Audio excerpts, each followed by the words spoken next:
Instead of focusing on around sales forecasting and trying to use sales forecasting to hit your target, you actually need to take, a couple of steps back. You're not seeing the forest for the trees. You need to be looking at the full end-to-end, bow tie, or full funnel, or revenue funnel, or however you want to call it, and really realize. We've had the pleasure to welcome Toni Holbein on the show. You might know or might have heard of Toni by now because he's truly building himself a personal brand. And thank God he is, because he got stuff to share. And today, Toni is going to challenge the activity of sales forecasting. Does it really drive its purpose? And yes, we all like to be in control, and forecasting makes us feel being in control, but to what extent, really? And that's why today, Toni will be talking about go-to-market forecasting. It's a nuance, but not a small one. And so he's going to spill the bean on how to integrate go-to-market insights into your sales predictions for a fuller picture, but also why aligning your team's efforts can make or break your forecast accuracy. So please enjoy my conversation with Toni.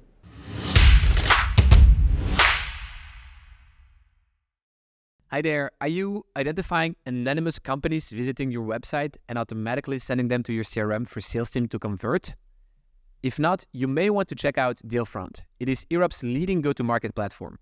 With Dealfront, you can discover exactly what your website visitors are looking for and engage with the right leads at the right time with a message that captures their interest. By the way, they are already serving more than 10,000 clients across 27 European countries. To learn more about Dealfront, go at wearesales.com/Dealfront. Again, wearesales.com/Dealfront. Toni, I'm super excited to have you on.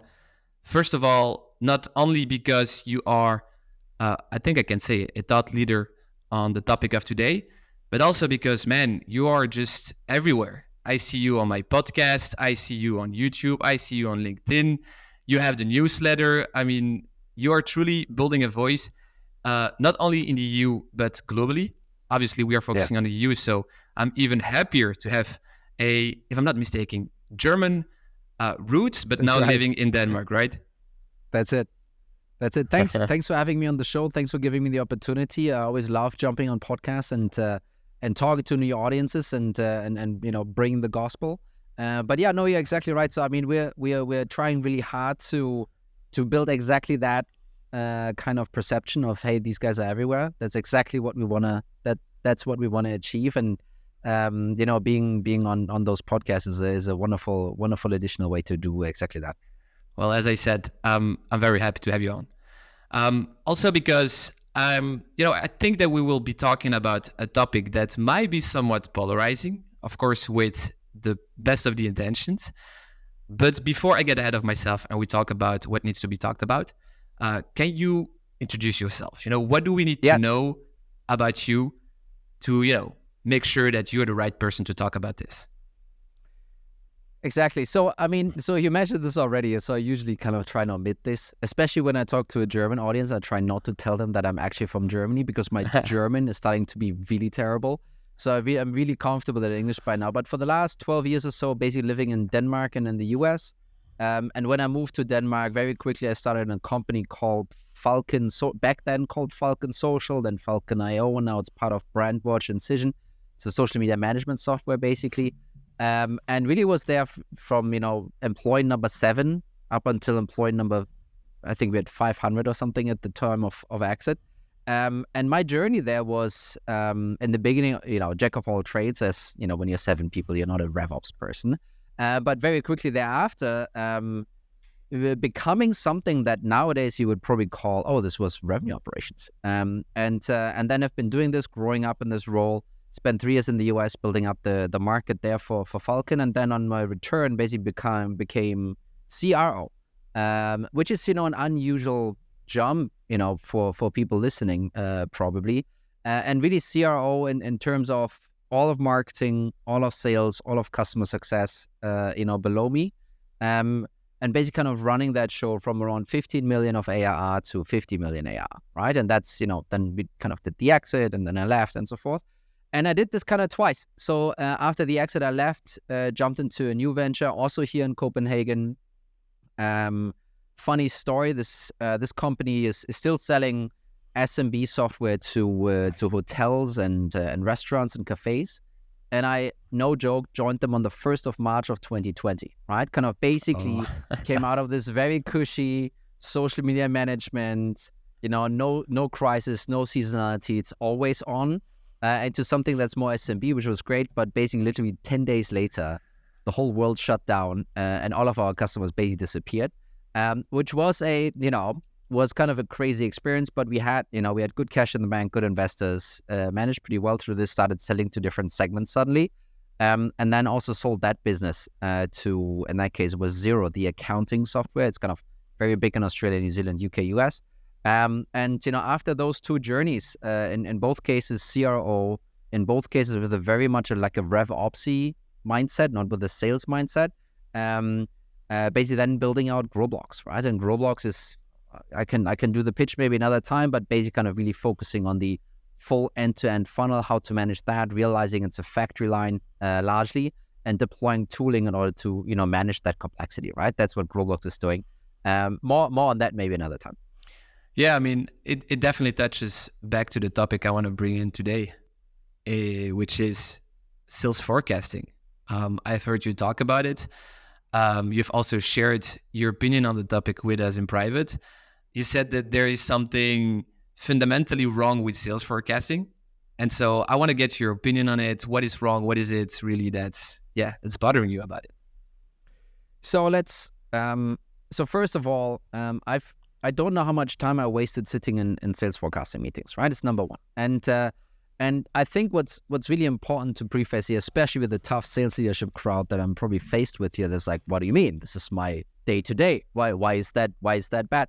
Well, I think it's a great platform to do coaching, to do enablement, to help your reps, to remove obstacles in the sales process, to reinforce magic that you want to teach them. And yes, to get a little bit of an idea where you're going to be ending up by the end of the quarter, right? So I think from that perspective, it's great, and people need to keep doing that. What I think is pretty broken around this, and I've done this myself, I've sat through this myself, but it's this, hey, how much are you going to close by the end of the quarter, right? And in many cases, your reps simply can't know. Simply because of the fact that, maybe it's early in the quarter, the pipeline actually isn't exhausted yet, right? They know they will get more opportunities that they might close towards the end of the year or the end of the quarter. But much more importantly, and this is kind of my beef with this, is it's so inactionable, right? So let's just say you had the magic trick and you would be sitting there on, the first month of the quarter. You would be accurately forecasting what you're going to be actually hitting, like 100% accuracy. But that actually doesn't matter. What matters is that, what you're hitting is the target that you want to hit, right? Let's just say you kind of don't have a bias. You actually say, hey, I'm below 10, 20%. The thing is, in almost 95% of companies I've seen is, okay, and now what? What are you going to do about this gap, right? What is it that you actually, in those sales forecasting meetings where you're grilling your reps, you're holding their feet to the fire, doing all of that stuff that's actually not helpful for them to close deals, what is it actually actionable that you can do at this point in time? And the answer is very little. It's going to be, all around centered around hope. You're basically going to discuss, hey, let's move this best case deal into commit. Let's hope that this big outlier deal closes. That might kind of get us there and so forth. But the reality is, systemically, like what you can really do about it, that timeline has passed, right? Kind of when you really think about it, why aren't we hitting target? It's really about, it's so boring to say it a lot, but it's like, did we have enough pipeline walking into the quarter? Are we generating enough pipeline during the quarter that can still close in quarter? Did we make the right hiring decisions before? Did, the campaigns work out? Did the product releases work out?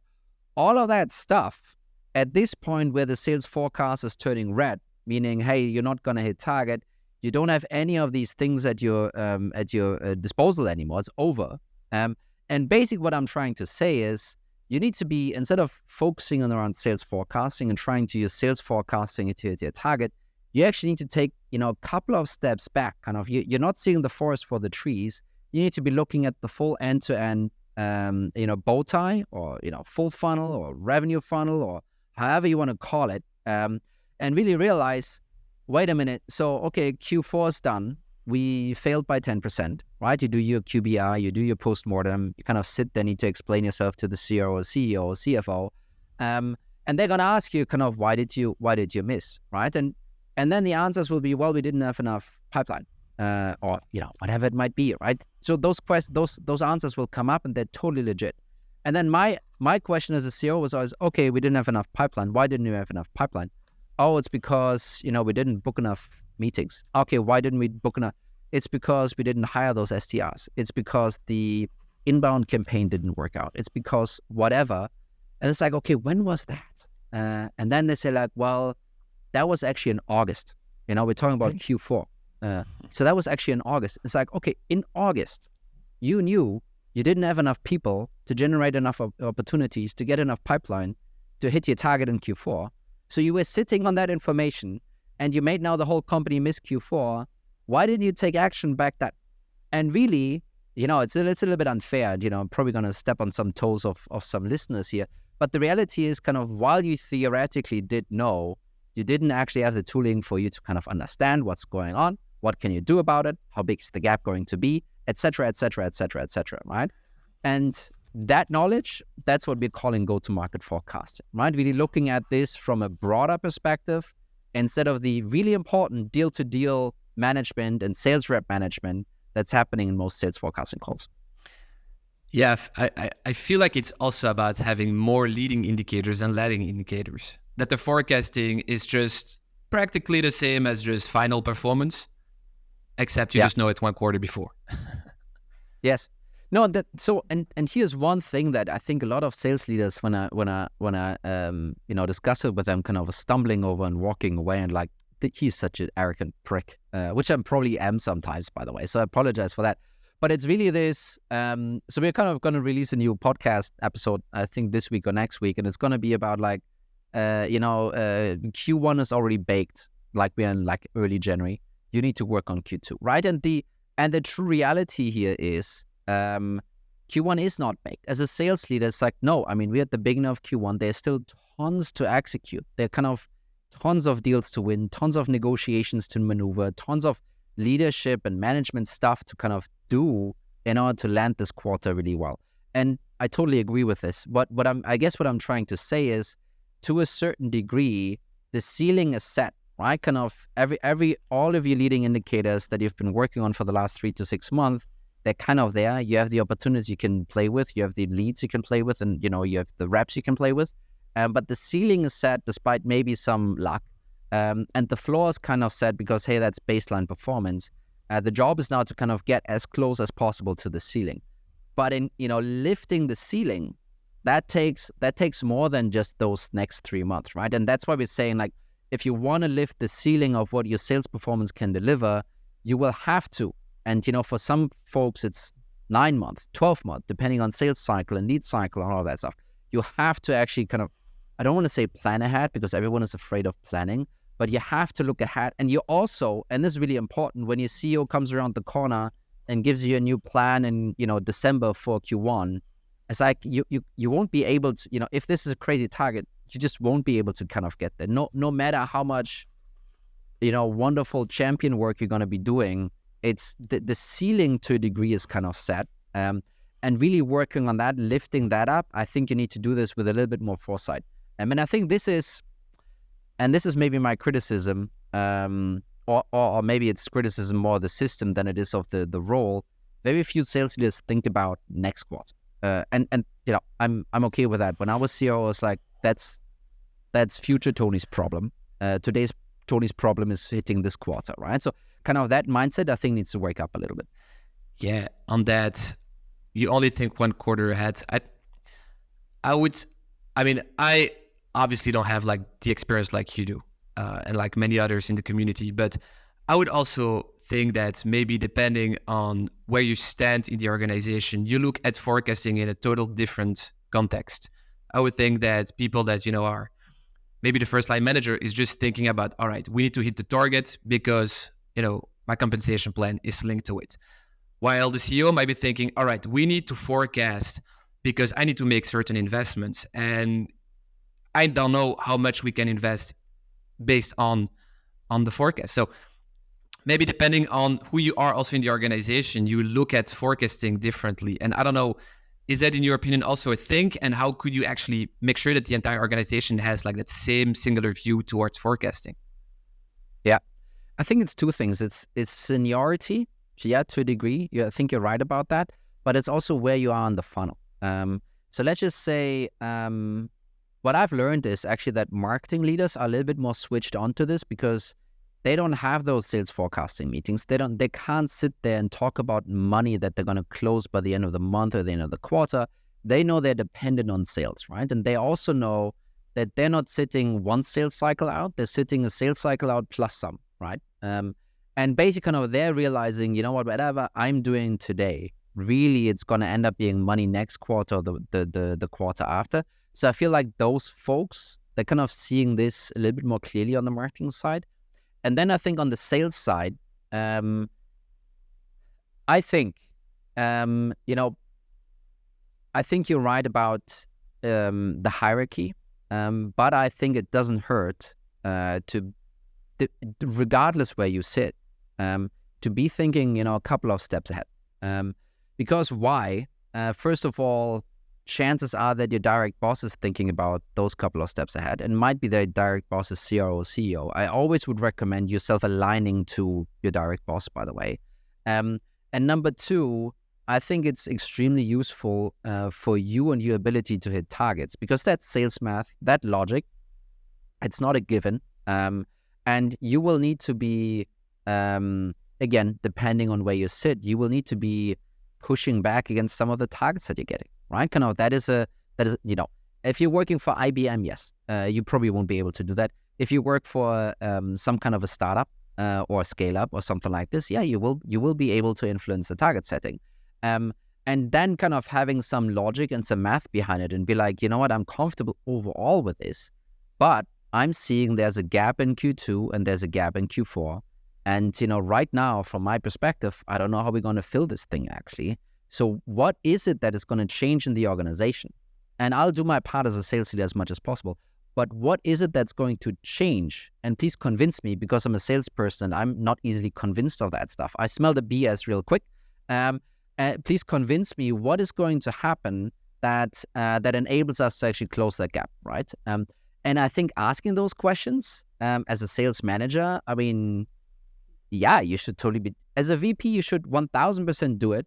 I don't see many doing it, by the way. I think there's a stigma also to even push back on targets. I think that's a problem in many organizations. And if the VP of sales is not the, yep, will do, no problem, then it's being seen, he has a loser attitude, or she has a loser attitude, or she or he is just optimizing the commission check. And I think that's wrong. I think that's terrible, actually, that kind of approach.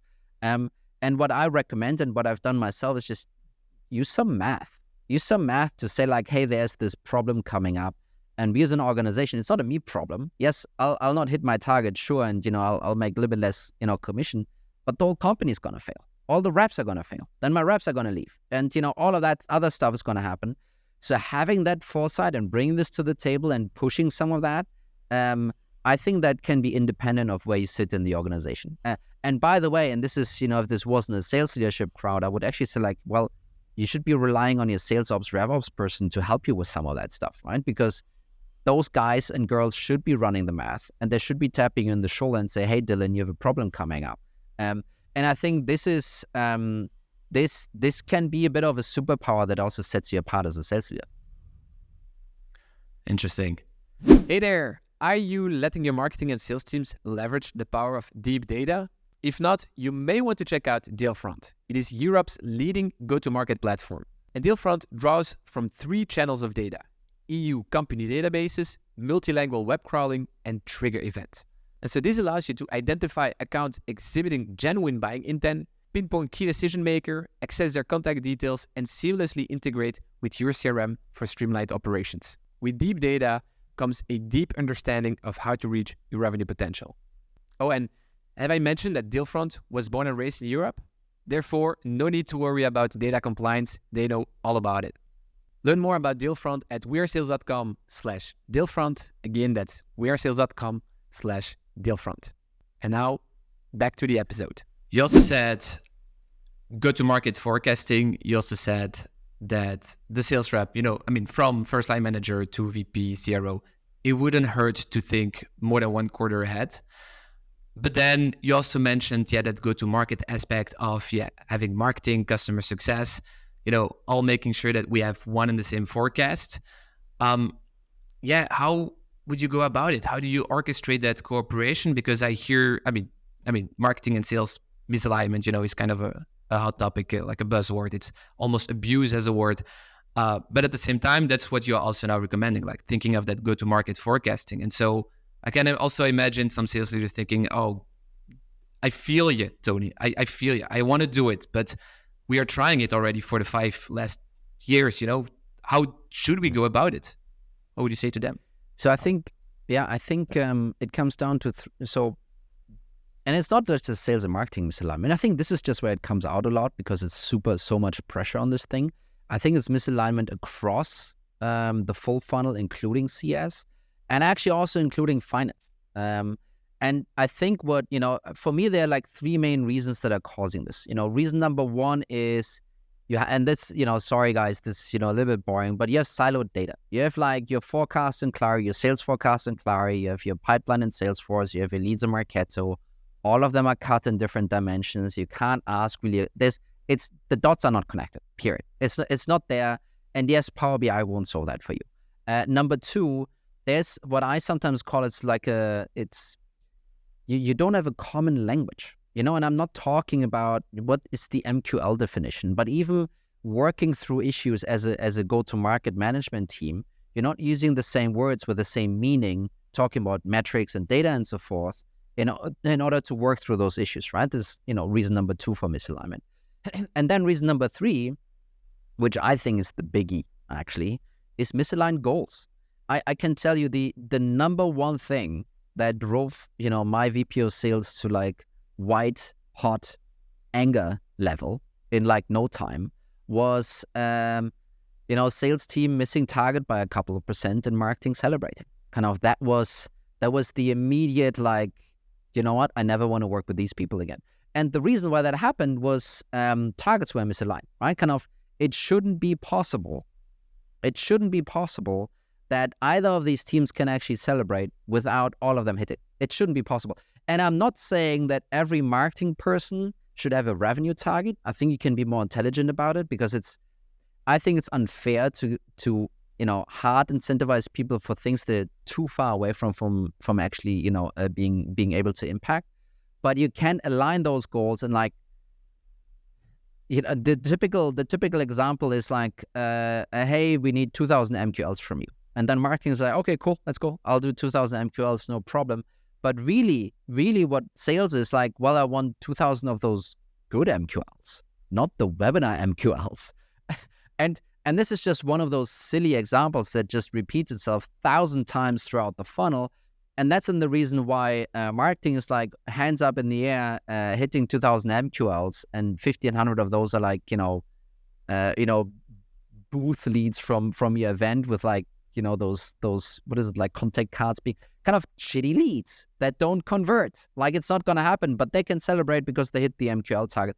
And I think there's just so much intelligence actually there that can solve for that, to make sure that no, dear CMO, that strain of MQLs, it doesn't count like the other strain of MQLs, right? And if you do this in a smart way, I think you will end up at a point where, with a reasonable, margin of error, you will end up in a point where marketing and sales and CS are celebrating at the same time, right? And then how to do it, just to be clear, right? When I talk about go-to-market forecasting, we're playing with the forecasting word a little bit. We're not saying that marketing should sit there and like go through the leads that they generated and call out which one is going to close by when. That's not what I'm saying, right? That's not how go-to-market forecasting works. But it works in the way where you're able to forecast, how are your leading indicators going to develop? How are those leading indicators? Let's just say it's leads. Let's just say it's MQLs. How are they, and when are they going to convert into pipeline? When is that pipeline going to convert into closed-won customers? And when are those customers going to upsell and churn, right? And then all of that not in a, finger in the air, trying to kind of guess, but in a data-driven way. You're sitting on all of that stuff already. You just can't access it because it's it's not aligned. It's locked up in those silos. It's, the data model isn't there to actually kind of execute that. And yes, Roblox helps you with that. Maybe that was a very, very long kind of winded road That to kind was of get smooth, here. yeah. But so that's kind of how I think about it. Yeah, I love that. So you have indeed that working on the same data, have shared terms and definitions and aligned goals. Yep. And then you have that go-to-market forecasting that find its place somewhere. But still, how do you orchestrate that in terms of having those different meetings, the different people in different functions? Like, is it also just leadership that needs to align on that, or do you say no? Also, every ICs should be considered into those discussions. Like, how would you orchestrate that? Yeah. So I think ICs shouldn't be considered in this. I think it's not helpful for an AU and SDR CSM. It's not helpful actually. So what we're so the way I execute it myself and how we're seeing it with our customers, it's usually a CRO-led, motion and or revenue operations, and then there's a CRO meeting. So sometimes they call it the GTM meeting or the CRO meeting or whatever. And number one there, this is the place, and I would really marry that alongside your sales forecasting traditions and rituals that you've built up, right? You have this weekly meeting, you make sure that, things are correct, and then you have a conversation about it. And I think the same needs to happen just one level up for the full bow tie. And that, should be part of so let's just say 20 minutes every week of the CRO GTM meeting. Is like, are we on track with, all the expectations? And I'm not saying everything needs to have a target, but there should be something telling you there's an expectation for how this is going to develop and how this is going to convert further down the funnel. And then you should be, using that time and say like, oh, wait a minute, over here in the corner, we're going off track. We're not executing like we expected to. And that problem is going to, materialize in revenue $500,000 in 6 months from now. So now we know. And now we know that we need to kind of do something about it. And then that conversation needs to be focused on, okay, what is it that we're actually going to do, right? Is it, and in my case, when I was CRO, I had this saying, the solution is not always where the problem is. So if you see, booked opportunities per outbound rep dropping in the US, like classic issue, it doesn't mean that you now need to deploy all your resources into the US to get this number back up. It could mean that you can invest marketing in APAC, or that you can try and upsell in EMEA, or do whatever. But you need to have the ability to move around in the bow tie to find money. And that's basically, that needs to be the conversation that happens in this go-to-market forecasting, right? Where it's, first of all, hey, you as SDR leader, get your shit together. It's like, that's number one, sure. But then number two, there is a gap here, and I'm not confident that they will just make it up again. Where else are we going to get the money from? And if we don't, whom do we need to tell? Do we need to tell the CFO? Do we need to tell the board? Do we need to escalate this up and down the ladder, right? And I think that's a great way to run your go-to-market and execute this in a pretty, professional manner. And then obviously around this, so at least this is how I kind of been running the show. It's, yes, my team meeting as CRO, but then also a meeting with talent attraction. Kind of, we had a large outbound operation, and basically I called talent attraction was the pipeline before the pipeline. Every 2 weeks, sat with them. It's like, hey, we expect those leavers. We don't know the names yet, but we know, 10% going to leave this month. We just know. We don't, we need to kind of backfill them. Having the same thing kind of then being used in logic in the sales and marketing and CS teams, right? And then having alignment with finance every month on CAC and CAC payback and budget and, all of these things, right? And if you run it like that, I think it's snake oil, and I'm happy for everyone to call me out on this, predictable revenue in general. But what I believe, if you execute like this, you will just inch closer to that holy grail of running your SaaS business, of not necessarily always hitting target. I think that's BS, but at least knowing pretty early on when you're not, and working pretty hard on trying to fix it. And this is, maybe the last kind of talking point on this. Like this is at Falcon, I hit target, so the team hit target 12 quarters in a row. And it's not that we exactly hit everything that we wanted to do. It's not that we was like a great execution and planning machine, but it was just like we saw issues coming out, we reacted to it, we fixed it, and then we somehow, you got lucky sometimes, obviously, and then we made it happen. And I think that is, that information sits already in your systems. It's all there. It's like back to my initial, kind of intro. It's like you knew in August that you were not on track with hiring. You knew you're going to have opportunity problems. You knew you're going to have pipeline problems, but you didn't see it, you didn't use it, and therefore you then ended up not hitting Q4. Yeah, bring it together and point to it, talk about it. That's it. Hypothesize on it. I absolutely loved also the idea of you just move left or right on the both tie. Yeah. You just, you test new things out. Don't get stuck where you think you're just going to hit that forecast. Just try new things and just have it work like that.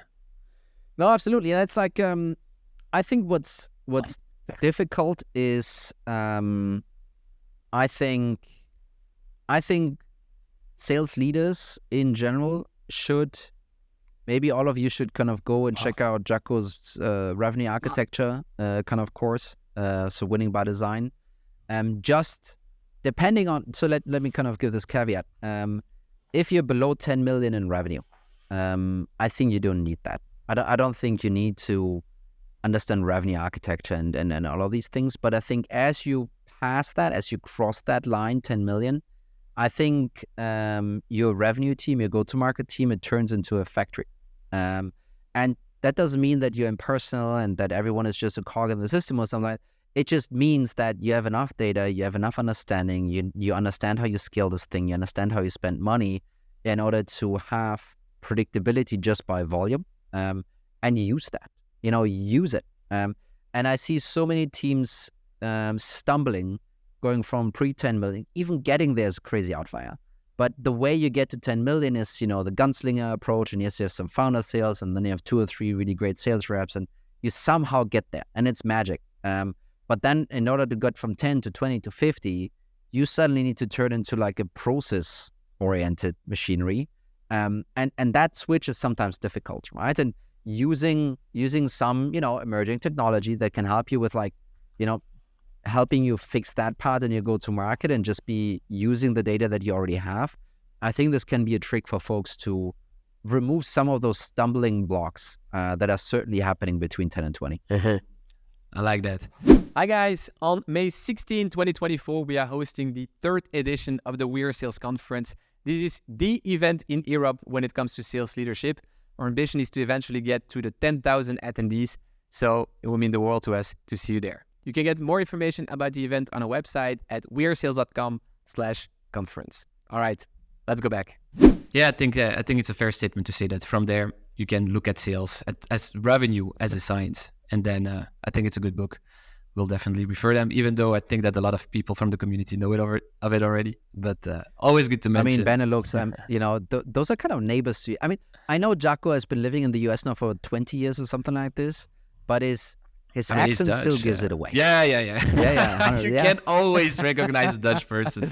That's for sure. Yes. Yeah. I also wanted to ask you about, I think that compensation, remuneration always try to push behavior in a certain direction. So do you think that to a certain extent, that is also an instrument that you can play with to have a more holistic view on go-to-market or revenue on that one and the same forecasting?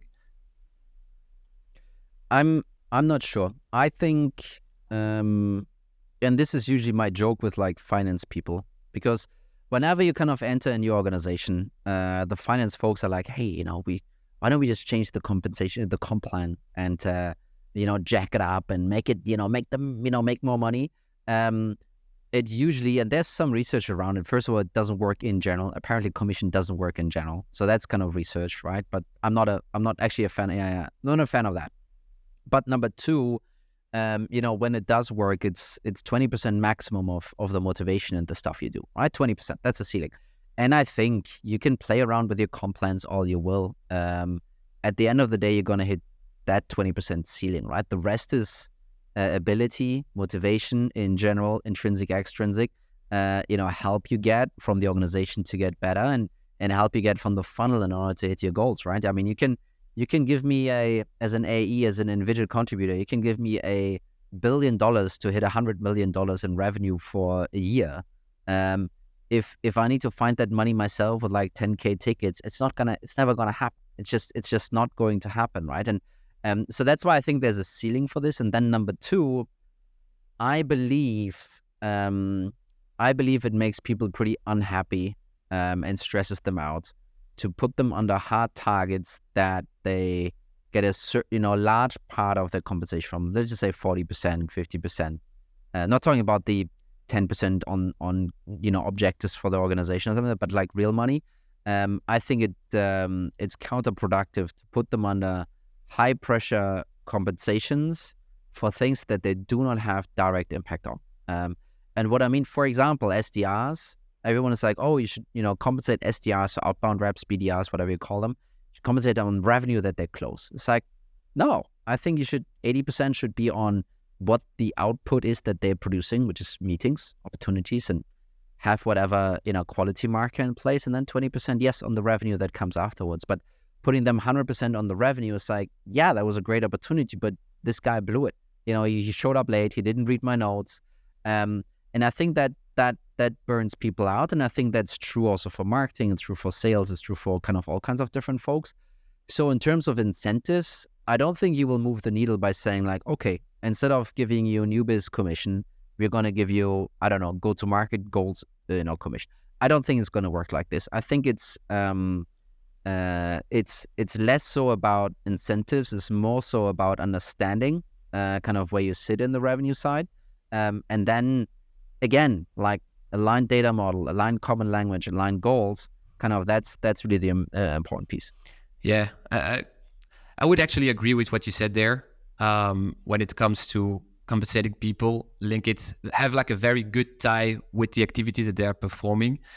It's just going to link back also to what you said about having the shared definition of terms, because indeed it's like remunerating people on MQLs. I mean, marketing people on MQLs is one thing, but if you can say an MQL, that's how we define it. It's condition 1, condition 2, condition 3, just as a way, that the salespeople can work further with that. That's definitely it sounds like same if you say it like that. It's remunerating based on MQLs, but it's a total different game. Yeah.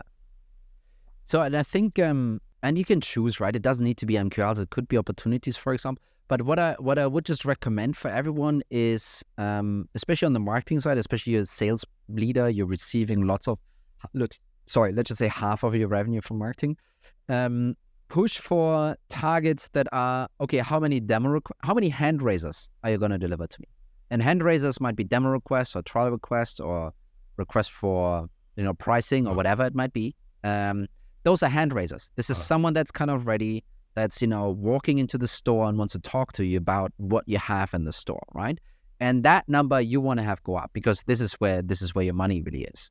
And marketing should still do this. I'm not saying they should stop doing webinars. I think it's an important part of the whole process, but you need to treat those leads differently. You need to kind of say like, hey, listen, those are non-hand raisers. Those are people that are passing by the store, looking in, saying, oh, interesting what you have here, and then walk on. They don't need to be called. They can be called. There's like ways you can deal with this, but they shouldn't be put into the same bucket as someone that is like in an active buying cycle, right? And you will see this in the math, right? Your demo requests, they convert really highly, they convert really quickly. They also then kind of sign real quick in terms of, really new customers. The webinar stuff, no. I mean, I've seen examples, and this is just one of those effed up situations that happens when you're misaligned in your go-to-market. Big webinar, great. You get 1,000 leads dumped into your inbound SDR team or however you organize it. And what happens, they need to work through this whole thing. They don't book anything from it. And because they were so preoccupied booking those low converting leads, they didn't have enough time to hunt those, hand raisers and demo requests real quick, which then led that also kind of decreasing in performance. So basically kind of you do this thing and it just, creates a massive amount of problems because the go-to-market piece just isn't aligned, right? And it's like, I've seen this so many times because that's how, many organizations work. And that's just one of those flaws in the go-to-market, especially between two parts of the bow tie, especially between two leaders that are optimizing for their own outcome, where you kind of see those go-to-market issues plopping up, right? And then having kind of a proper way to resolve this and say like, hey, listen, I think first of all, this is not the same as a demo request. Just to be clear, my friend, right? You need to have a different target for this than the other one. And then number two, we also, yes, they're both called MQL. I get it, but we need to treat them differently because otherwise you're going to ruin our performance on the really important stuff. Well said. I want to also look back at that go-to-market forecast. Because when you say forecast, I'm also thinking of a KPI, of a number, of a metric. And so I was like wondering, like, how far can you go back in the tie, in the both tie funnel? Like, indeed, is it that will you actually attribute some type of value to, a mini guide download, to someone that attends a webinar? I mean, how far can you then go? Because it's then a website visitor also something that you should track. Like, how far can you go? So we go as far up as our customers run their engines. So that can be their Facebook account with, the ads, Google ads or whatever. Usually we start at traffic. You have some enterprise customers that just don't care. They have enterprise motions, they don't care about traffic that much, but some SMB, PLG kind of pieces, they certainly are. So we can attribute, and let's just say your direct branded traffic drops by 20%. Compared to what was the expectation, we can tell you that in 6 months from now, this is going to be, 200,000 euros lacking in your sales forecast. We can tell you that. So we can go as far back as our customers kind of run their engines, and we can also go as far forward, if you will, on the other side, right? So churn prediction on the cohort level, we don't do deal stuff. I haven't seen a team that really executes this well, and kind of we're going one level up and have like a cohort, so multiple deals, and it's easier to predict.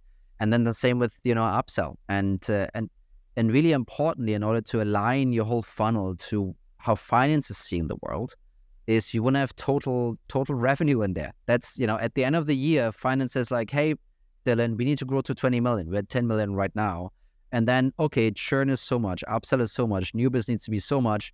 Kind of hit those 20 million. This is kind of the alignment that needs to happen to the other side of to the other end of the bow tie, basically, right? And what's really important, and I as a COO have been kind of saying this a lot. It's like, I don't care that you're 10 or 20 or 30% behind your whatever metric. I don't care because I think in money. I think in revenue. Tell me how much money this is by the end of the quarter or the end of next quarter, so I can make a decision, is this an important thing or is it not an important thing? Because at the end of the day, we only have so many things we can focus on, and in like in a busy sales leadership COO role, it's like, it's always so funny when you ask someone like, oh, okay, your conversion rate, wherever in the funnel, dropped by 3%. Everyone's like, I don't care, conversion rate. But you then say, well, that's 500,000 by, 3 months from now. It's like, oh, wait a minute, now I care, right?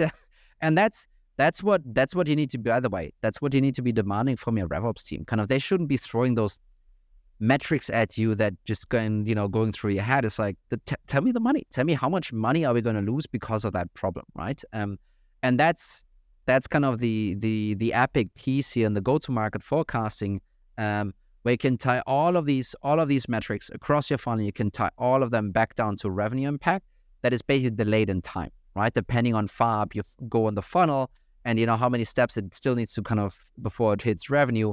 Kind of that's the delay you can kind of then expect. I feel like you're teasing a bit on the session that you'll be giving on May the 16th there, Toni. There you go. I mean, And the thing is, so this is my other beef. Sales leaders, stop treating your revenue ops folks like sales ops folks. It's revenue. They look at the whole thing, not just at the Salesforce instance. But more on that, I guess. When we get there in May. Exactly. Because if you are not familiar yet, Toni will be speaking at the We Are Sales conference on May the 16th. So if you want to go and debate on the topic of sales forecasting and why it's maybe even more important than go-to-market forecasting, then make sure to attend the event. Toni, thank you so much for coming on, for sharing your thoughts on the topic. I think you made some solid points that honestly, I think any sales leader will have a hard time to disagree with you there. Is there a way that you can use this platform for? Is there maybe a call to action you want to make? Obviously, if they want to fight with you, it's May the 16th, but you want to send them in the meantime some other way? So check me out on LinkedIn. I'm pretty active there. So Toni Holbein on LinkedIn. And we're also running a really great podcast in the revenue space. We're talking more full end-to-end funnels. So there will be the occasional marketing topic or CS topic in there. And we have some, also some amazing guests and so forth. So check that out. And I think I mentioned Roblox once or twice here, so I don't need to do that again. But Dylan, thanks for having me. Really looking forward to the 16th. And see you then. See you then, Toni. Thank you so much. Thanks, man. That's it. We've once again reached the end of an episode. I just really appreciate you all spending the time. If you like what you heard, don't forget to subscribe to the podcast. And until next week with a fresh new episode.